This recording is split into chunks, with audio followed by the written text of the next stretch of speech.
Here's the before of trying to close in the shed and build a wood lean-to. So I already have a wall across the back. It's been kind of open. And I want to get rid of this fence here. Won't be necessary. Maybe put a bench and a couple planters. And then put the lean-to for the woodshed coming up against this pole here, and then put another pole over here. And I guess I have a lot of wood to deal with.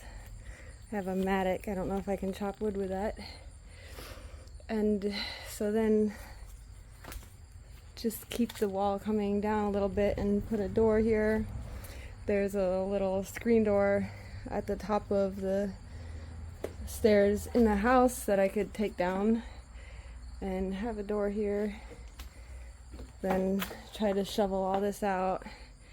And there's also a big desk upstairs that's really heavy. I can try to make into a workbench back there, kind of like a workshop, and have the wood part that's for burning over here.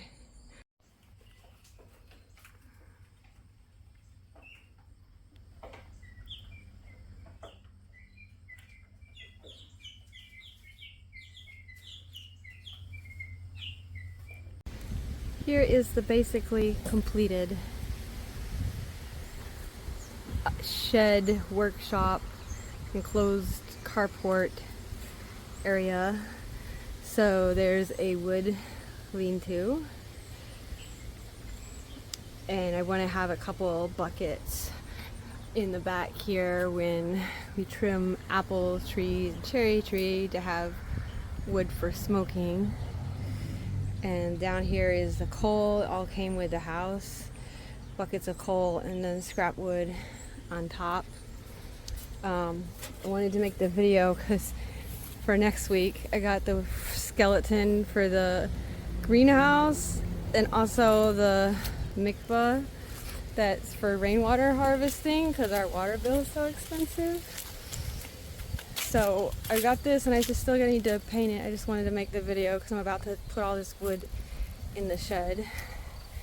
So that's just kind of thrown on there, that window thing.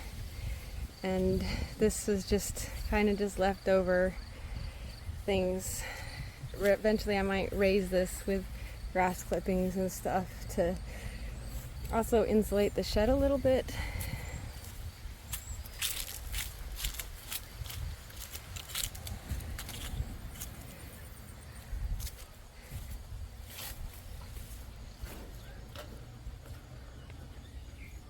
So it's just in time because the guineas were flying out of their bucket in our bedroom, and also the little quail was lonely in the basement. So now they have a nice, very warm place to stay for a month, and then they will move to the greenhouse area. It stays really warm.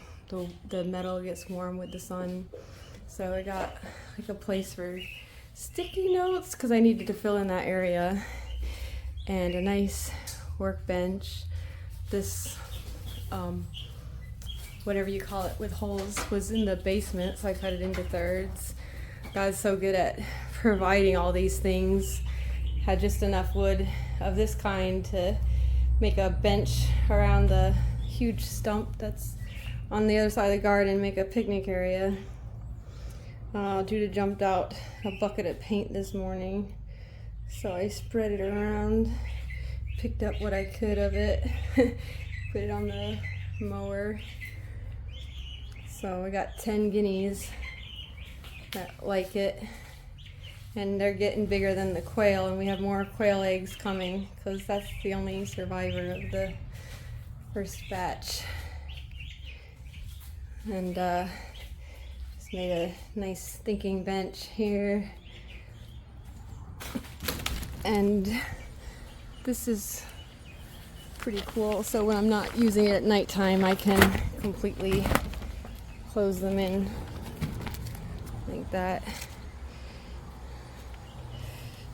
And I'm working on closing in this last corner over here and painting it. So I have to keep taking breaks because I got a $25 saw right over there that I have to keep charging, or it overheats, and so I have to put it in the refrigerator and cool it down. So it's good fun times